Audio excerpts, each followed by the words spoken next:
práctica clínica diaria. Pero en algunas latitudes tiene una mayor prevalencia, sobre todo las membranopatías, ¿no? Dentro de ellas la esferocitosis hereditaria.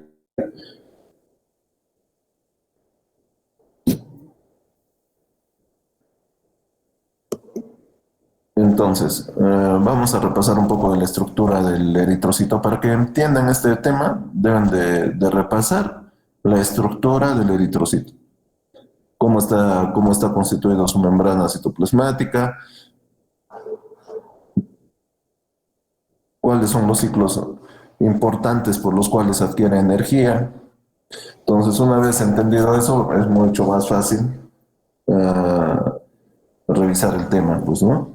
Entonces, como ustedes saben, los eritrocitos tienen un periodo de tiempo de vida media de más o menos 120 días.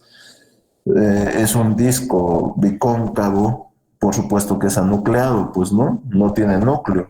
La última célula que tiene restos de material genético son los de RNA, son los reticulocitos.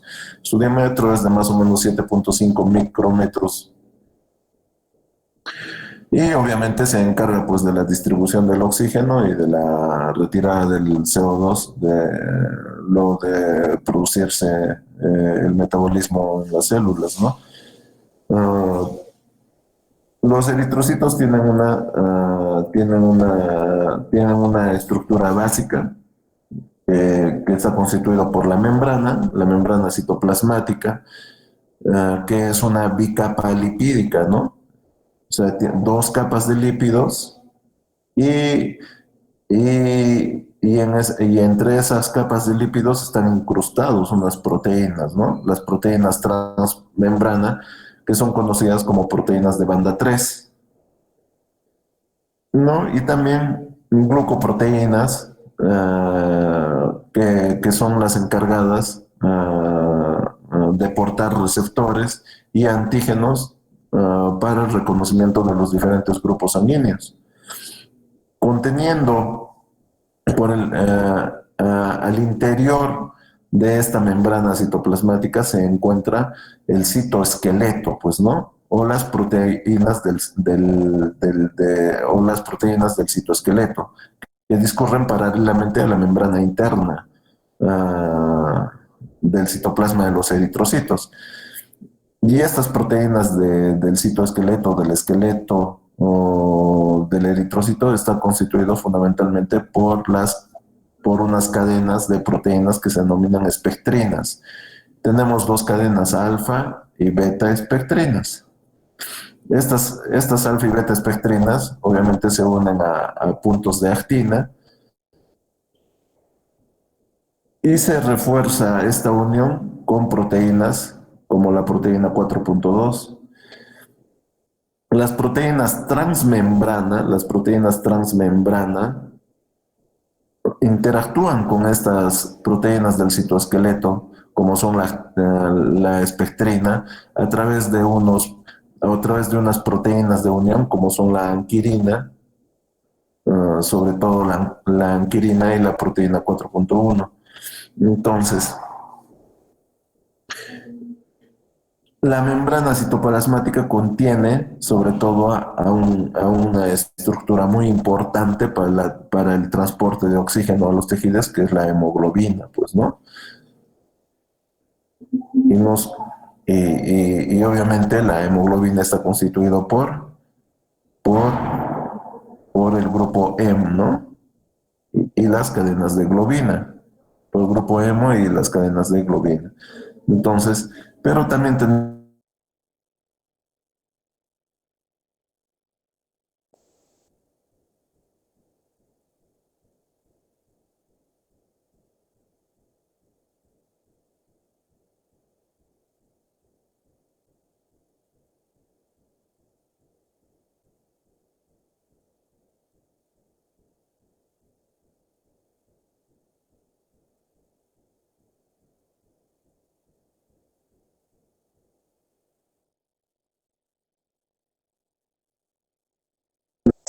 Doctor Dandy, no se le escucha bien. una serie de componentes no hemoglobínicos, no hemoglobínicos.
¿Se escucha? Doctor, se Doctor, escucha no muy se le escucha. recortado. ¿Se escucha o no se escucha? Ahorita sí se le escucha, doctor, pero adelante cuando estaba explicando no se le escuchó nadita. Ya, ahora está bien. Ahora sí, doctor. Ya, entonces, el Doctor, problema no se ve surge la cuando... pantalla, ¿Eh? no se ven las diapositivas. Las diapositivas no se ven, doctor. Ay, chicas, chicas. Me faltaba poquito. Pero 2 minutos.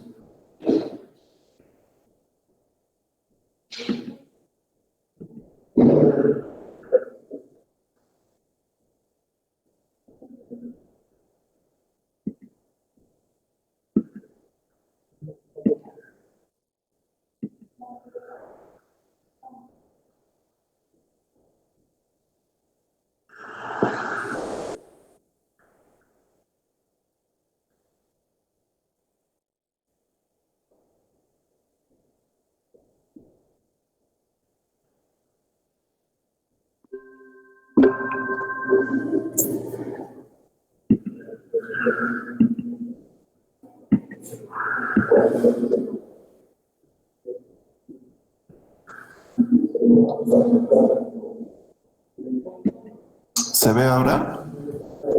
Sí, ¿no es cierto? Sí, doctor. Ya, entonces, Sí, como doctor, les está cargando. explicaba, ¿qué? ¿Se ve o no se No, ve? sí está bien, doctor, creo que. Sí, doctor. Sí se ve. Ya. Entonces, la estructura básica del eritrocito, la membrana, lo que está contenido por dentro de la membrana citoplasmática, la hemoglobina, que es muy importante, y los componentes no hemoglobínicos. Esa es la estructura básica del eritrocito. Entonces, existe una serie de patologías que tienen, donde se produce una serie de alteraciones genéticas que, que tienen que ver con la síntesis de las proteínas de la membrana citoplasmática. Entonces, cuando se produce una serie de esas alteraciones, se va a dar lugar a una serie de patologías conocidas como membranopatías.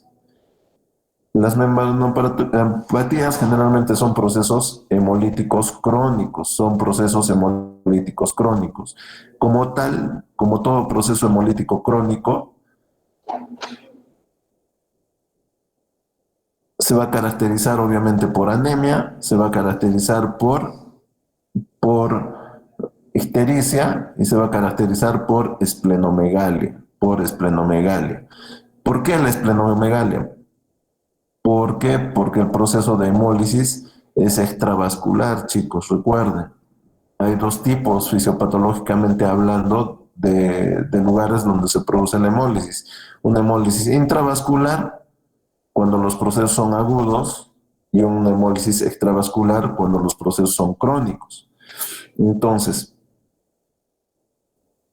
¿cuál es básicamente la alteración en la membrana del eritrocito? Lo que va a producir es un acortamiento pues de la superficie de la membrana citoplasmática. Entonces voy a tener menos superficie de membrana citoplasmática que contenga la hemoglobina. Entonces es por eso que pueden adaptar, dependiendo de la proteína que está alterada, tendré una eliptocitosis hereditaria, tendré una esferocitosis hereditaria, ¿me entienden? Entonces, es importante que repasen la estructura del eritrocito. Ahí van a tener con mayor claridad, van a entender los procesos fisiopatológicos que conllevan estas patologías. Entonces, para ser puntuales, existe una clasificación etiopatogénica de las anemias hemolíticas. Las anemias hemolíticas son corpusculares, generalmente todas las anemias,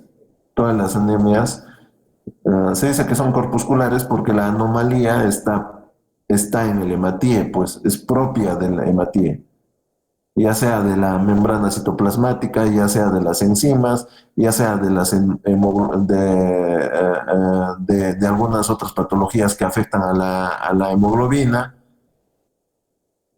Entonces, estas anomalías hemolíticas corpusculares pueden ser, generalmente en su mayor parte son congénitas. Y se puede deber por alteraciones en la membrana eritrocitaria o por alteraciones enzimáticas en el metabolismo del eritrocito. Las alteraciones en la membrana eritrocitaria, esferocitosis hereditaria, eliptocitosis hereditaria, estomatocitosis hereditaria, acantocitosis hereditaria. Las alteraciones fundamentalmente son debidas a un defecto genético en la síntesis de proteínas transmembrana, de proteínas de anclaje como la anquirina, de proteínas del citoesqueleto como la espectrina. Entonces, de acuerdo a la alteración proteica, yo voy a tener una esferocitosis hereditaria, una leptocitosis hereditaria, una estomatocitosis hereditaria y voy a tener características morfológicas propias y particulares para cada patología. Pero así como hay alteraciones en la membrana del eritrocito, también puede haber alteraciones enzimáticas del metabolismo eritrocitario. Entonces, enzimas específicas que son encargadas de proveer de energía al eritrocito y de proveerle de ciertas particularidades para resistir el estrés oxidativo. Por ejemplo, la deficiencia de glucosa 6-fosfato deshidrogenasa, que es una enzima muy importante en la vía de las de las pentosas, y su papel fundamental es la síntesis de NAS-fosfato reducido y de glutatión reducido. La presencia del glutatión reducido y del NAS-fosfato reducido hace que el eritrocito soporte sustancias oxidativas que lo puedan atacar, ya sean medicamentos, ya sean alimentos, etc. Pero su deficiencia hace que no tenga ese glutatión reducido ni ese NAS-fosfato reducido. Por ende, mi eritrocito no va a soportar el estrés oxidativo. No va a tener esa capacidad reductora para soportar el estrés oxidativo. Entonces, se va a alisar. Otros menos frecuentes son la deficiencia de la pirimida 5-nucleotidasa, la deficiencia de la piruvato quinasa. Imagínense 500 casos reportados en todo el mundo, es relativamente infrecuente, pues. Lo otro que tienen que diferenciar cuando vean este tipo de patologías es dónde se está produciendo el proceso de hemólisis. ¿Es un proceso hemolítico agudo? ¿Es un proceso hemolítico crónico? Y de acuerdo a eso yo fisiopatológicamente estableceré el lugar donde se está produciendo la hemólisis. Es decir, es una hemólisis extravascular, o sea, el eritrocito fundamentalmente se está destruyendo en el vaso, o sea, es una exacerbación de la eritrocateresis, o es una hemólisis intravascular. Las hemólisis extravasculares, que como ustedes pueden, está bien señalado en cada una de las patologías, se realiza fundamentalmente en el vaso, pues chicos, en el vaso. O sea que es una exacerbación de la eritrocateresis y está en relación a procesos hemolíticos crónicos. Y fíjense, el único que se salva a esta regla es la deficiencia de la glucosa 6-fosfato deshidrogenasa. Y seguro los alumnos que han llevado conmigo la parte práctica, incluso hemos revisado un caso de farismo, que es lo que produce esa deficiencia de glucosa 6-fosfato deshidrogenasa, que se caracteriza justamente por procesos agudos, ¿no? Un individuo que tiene esta deficiencia enzimática es sometido a un estrés oxidativo, ya sea el consumo de habas, ya sea medicamentos como el azul de metileno, las sulfas, etcétera. Entonces, lo que sucede es que sus eritrocitos, como tienen esta deficiencia, no tienen esa capacidad de soportar ese estrés oxidativo. ¿Por qué? Porque no están generando NAD-fosfato reducido ni tampoco glutatión reducido, que les da esa capacidad citorreductora para reducir estas sustancias. Pero como no tienen esa deficiencia, entonces no soportan el estrés oxidativo y se hemolizan, pues. Y está relacionado a procesos agudos. Yo me pongo un medicamento, al día siguiente, a los 2 días, ya estoy haciendo hemólisis, ¿no? Estoy haciendo anemia, hemoglobinuria, hemosiderinuria, ¿no? Acuérdense de la fisiopatología de la hemólisis intravascular, que es muy diferente a la fisiopatología de la hemólisis extravascular, ¿no? Orinas color Coca-Cola, ya no, ese paciente está haciendo un proceso hemolítico intravascular, puede ser agudo. ¿Por qué? Porque la hemoglobina se libera en tan grande cantidad que ya no es posible adosarse a la aftoglobina, pues, ¿no? Que es su transportador natural hacia el hígado. Entonces, la hemoglobina que queda libre en sangre periférica, la hemoglobinemia, esa hemoglobina tiene que eliminarse por algún lado y se elimina por los riñones, ¿no es cierto? Inicialmente el riñón, las células de los túbulos renales tratan de reabsorber toda la hemoglobina que se pueda, pero llega un momento en que ya no es posible y entonces el paciente empieza a hacer orinas colóricas, ¿no? Orinas tipo color, tipo negras, del aspecto de una Coca-Cola, ¿no? Entonces, una de las anemias hemolíticas congénitas más frecuentes, si ustedes me preguntan, doctor, pero de todas estas alteraciones de la membrana eritrocitaria, ¿cuál es la más frecuente? Es ferocitosis hereditaria, es de lejos la más frecuente. De todas las anemias hemolíticas corpusculares congénitas, ¿cuál es la más frecuente? Es ferocitosis hereditaria, de lejos la más frecuente. Entonces, como les decía, ¿no? La membrana del eritrocito está constituido por una bicapa lipídica, ¿no? 2 capas de lípidos y las proteínas transmembrana, ¿no? Las proteínas transmembrana, que en este caso es la proteína de banda 3, que interactúa con las proteínas del citoesqueleto. Las proteínas del citoesqueleto del eritrocito está constituido por la espectrina. Tenemos, la espectrina está constituida por la alfa y la beta espectrina. Esta alfa y beta espectrina interactúa con esta proteína transmembrana a través de la proteína 4.2 y de la 2.1 y de la anquirina. Pero también la espectrina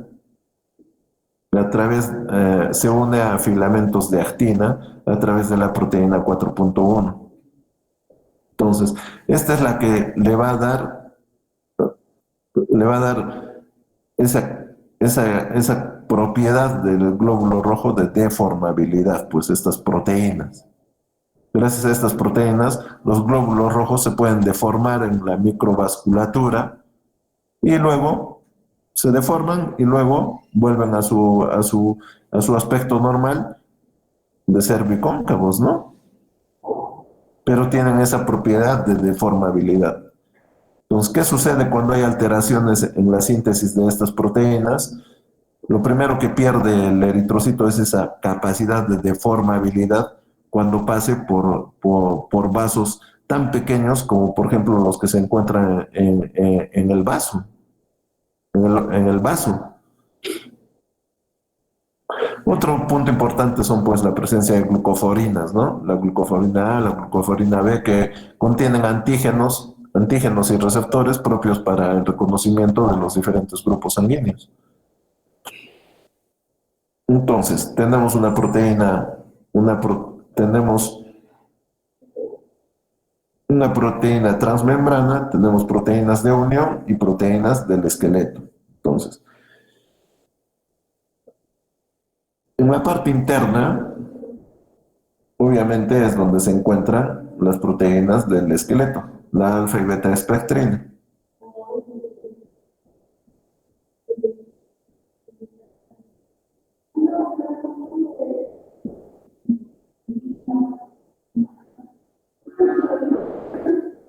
Sigamos avanzando.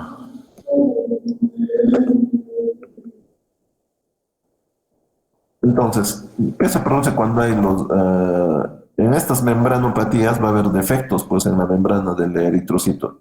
Y esos defectos en la membrana del eritrocito va a producir que el eritrocito pierda su capacidad de deformación, por ende va a disminuir su vida media. ¿Por qué? Porque como no tiene esa capacidad de deformación, fácilmente va a ser destruido en el vaso sanguíneo. Pero no se trata solo de un problema a nivel de la membrana, sino también se trata de un problema en el flujo pasivo de iones a través de la membrana, potasio, sodio, que hace que estos eritrocitos sean muy sensibles a las pruebas de fragilidad osmótica, pues, ¿no? En medios hipotónicos o ácidos, ¡fum!, se lisan. Entonces, una de esas alteraciones en la síntesis de proteína justamente es el esferocito, el liftocito, el estomatocito. Entonces, la esferocitosis hereditaria. La esferocitosis hereditaria, también conocida como la enfermedad de Minkowski-Schaufer, en Europa es la forma más común de anemia hemolítica hereditaria. De lejos es la anemia hemolítica hereditaria más común. 1 de cada 2.000 individuos caucásicos tiene esferocitosis hereditaria. Esta esferocitosis hereditaria es heterogénea en cuanto a la gravedad clínica.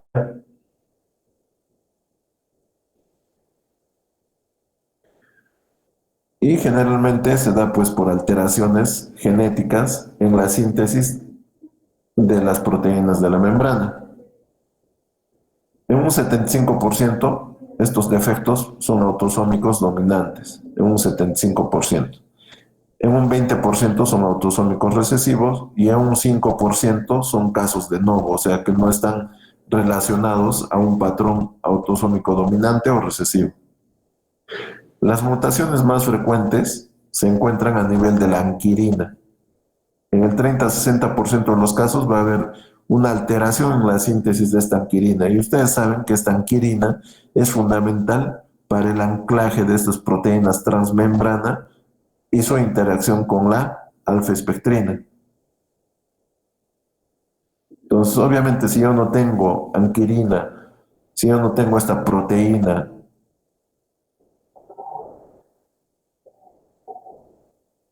imagínense, no va a haber el anclaje que tiene que haber o la interacción que tiene que haber entre las proteínas transmembrana y la espectrina. Entonces, ese eritrocito va a tener alteraciones en su estructura, sobre todo en su membrana.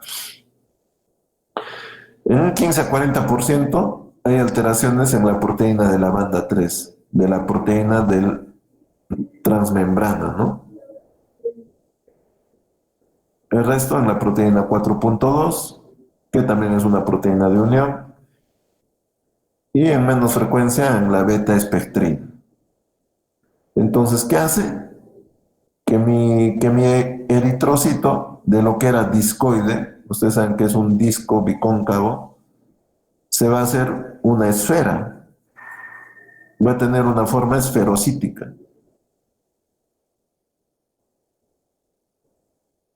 ¿Y por qué se caracteriza esa forma esferocítica? Porque tiene un BCM menor, un volumen corpuscular medio menor y una concentración de hemoglobina corpuscular media mayor. Entonces, acá tenemos el esferocito, ¿no? Miren, comparen, este es un glóbulo rojo normal y este es un esferocito. Su BCM está disminuido, su concentración de hemoglobina corpuscular media es alta. Y lo otro, que no tiene esa palidez central típica de los glóbulos rojos, ¿no? No hay. Todo es homogéneo. Entonces, este esferocito tiene esa capacidad esa capacidad, ha perdido esa capacidad que todo glóbulo rojo tiene, que es de deformabilidad y flexibilidad. Entonces, cuando llega a la microcirculatura, sobre todo del vaso, porque en el vaso ustedes saben que van a parar los glóbulos rojos, entonces no puede deformarse, entonces se destruye.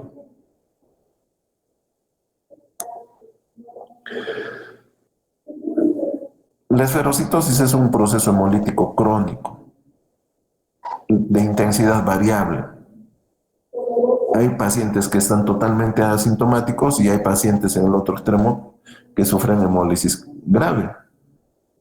Obviamente que la gravedad, yo ya les he dicho, la gravedad está en función a la severidad de la anemia, pues, ¿no? A la reticulocitosis, ¿no? Y a la actividad hemolítica.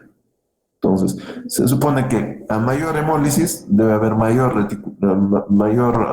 cantidad de reticulocitos, pero llega un momento en que, obviamente, para formar nuevos glóbulos rojos se necesita una serie de sustratos, entre ellos hierro, ácido fólico, vitamina B12, etc. Entonces, pero llega un momento en que estos depósitos se empiezan a depletar, pues, si el paciente constantemente empieza a hacer procesos hemolíticos. Generalmente, el 60% de los cuadros hemolíticos, el 60% son leves, o sea, prácticamente asintomáticos. Y muchas veces se descubren por problemas de cólicos biliares o problemas de cálculos, ¿no? Porque son cálculos de bilirrubinato cálcico. O sea, tanta bilirrubina se está degradando producto de la hemólisis, o se está formando producto de la degradación de la hemoglobina, que a su vez se está liberando producto de esta hemólisis, que se empiezan a formar cálculos. Y muchas veces se descubre esta patología indagando en el paciente problemas de historia familiar de cálculos o de cólicos biliares. Sí, mi mamá sufría de cálculos, yo también sufro de cálculos. O sea, Los pacientes con hemólisis compensada, es decir, que la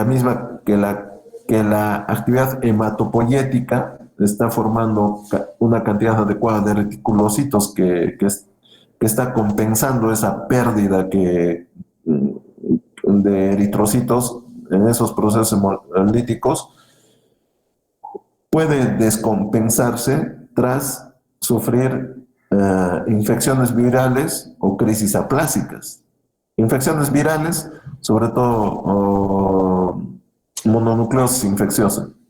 Entonces el paciente se infecta de mononucleosis infecciosa, empieza a hacer crisis hemolítica. O crisis aplásicas. Crisis aplásicas, por ejemplo, se infecta de parvovirus B19 y empieza a hacer cuadros hemolíticos. Los cuadros son moderados hasta un 30% y se presentan sobre todo en los primeros años de vida.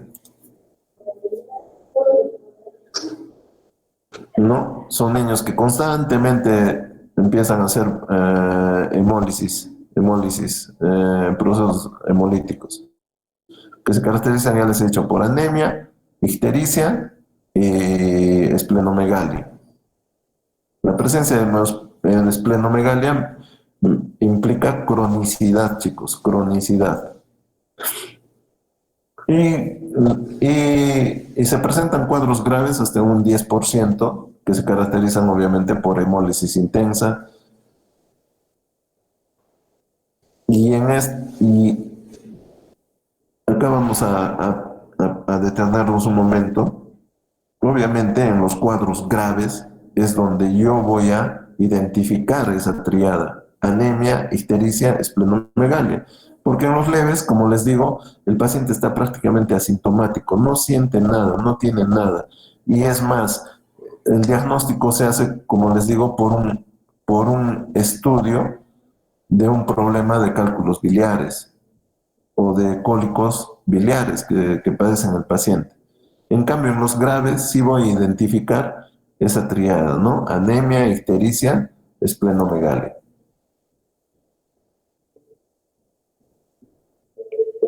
Entonces, ¿cómo se hace el diagnóstico? Fácil, ¿no? Una lámina periférica identificó los esferocitos, ¿no? O identificó la presencia de reticulocitosis, o la esplenomegalia, o la hiperbilirrubinemia, ¿no? El test de EMA es el test de eosina 5-maleimida.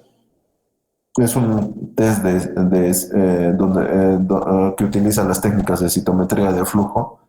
Es el de mayor sensibilidad y especificidad para determinar la presencia de esferocitosis hereditaria. O sea, es el gold estándar.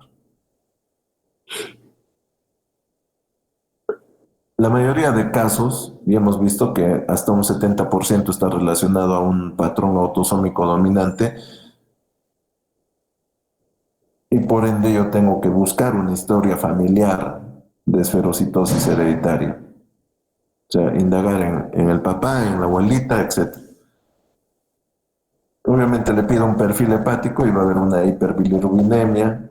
Le pido una ecografía, voy a identificar la esplenomegalia. Lo que les decía, ¿no? El volumen corpuscular medio bajo, porque ha perdido superficie de membrana citoplasmática. Entonces el glóbulo rojo es más pequeño y la concentración de hemoglobina corpuscular media alta. Los reticulocitos, acuérdense de que la reticulocitosis solo voy a observar en dos procesos patológicos: hemólisis o hemorragia. Entonces, de hecho, que si yo estoy frente a un aumento de reticulocitos, tengo que ponerme a pensar en esas dos cosas, en esas dos posibilidades. De acuerdo al cuadro clínico, decidiré si es un proceso hemolítico o si es un proceso hemorrágico, ¿no? Lo otro fundamental es el test de Coombs, pues directo. El test de Coombs directo tiene que ser negativo, porque si es positivo, tendría que yo pensar que es una anemia hemolítica autoinmune. Son sensibles a la prueba de fragilidad osmótica, como les dije. En medios hipotónicos o ácidos se lisan, pues, los glóbulos rojos. se destruyen. El estudio de las características de cada una de las proteínas de la membrana del eritrocito pues, se puede realizar mediante electroforesis de las proteínas de la membrana. Entonces, cada una de las proteínas de la membrana tiene un peso molecular determinado y de acuerdo a eso migra en la banda de electroforesis. Entonces, si hay un problema en su síntesis, obviamente va a haber una alteración en su peso molecular y obviamente eso se va a visualizar en esa banda de electroforesis, ¿no? Y por último, se pueden hacer estudios mutacionales de genes, ¿no? El tratamiento, si es un paciente que está siendo muy politransfundido, que requiere frecuentemente soporte transfusional, debería de pensar en una esplenectomía. Debería de pensar en una esplenectomía. ¿Por qué? Lo que tengo que pensar es que, si bien es cierto, tengo glóbulos rojos anómalos, pero estos glóbulos rojos están siendo destruidos ¿en dónde? En el vaso, pues. Entonces, retirando el vaso, soluciona el problema. Pero muchas veces, sobre todo en niños, porque a veces se presenta este problema en muy pequeños, yo no les puedo hacer una esplenectomía a menores de 6 años. ¿Por qué? Porque los voy a tener problemas, va a haber un riesgo incrementado de infecciones por gérmenes encapsulados. Entonces, y problemas de inmunidad. Entonces, lo que se hace es diferir esta esplenectomía a pacientes mayores de 6, 7 años. Diferimos este tipo de procedimientos y obviamente previo a esta esplenectomía yo tengo que vacunar a estos niños. Tengo que vacunarlos contra estos gérmenes encapsulados. Tengo que ponerle... ¿y quiénes son estos gérmenes o estas bacterias encapsuladas? Neumococo, meningococo y haemophilus, ¿no? O sea, tengo que vacunarlos contra Neisseria meningitidis, Haemophilus influenzae y Streptococcus pneumoniae. Obviamente tengo que brindarle pues ácido fólico, porque ustedes saben que el ácido fólico solo tiene una reserva de 3 meses. Y si mi hematopoiesis está incrementada, obviamente esa reserva se va a consumir. Entonces, tendré que reponer ácido fólico porque si no repongo, este paciente va a hacer esas crisis aplásicas, pues, ¿no? Va a ser una anemia megaloblástica. Y en neonatos puedo usar incluso eritropoyetina para que estimule la producción de hematíes.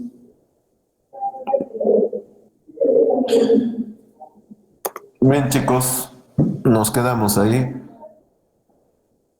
El día jueves está el grupo, ¿no? Expositor.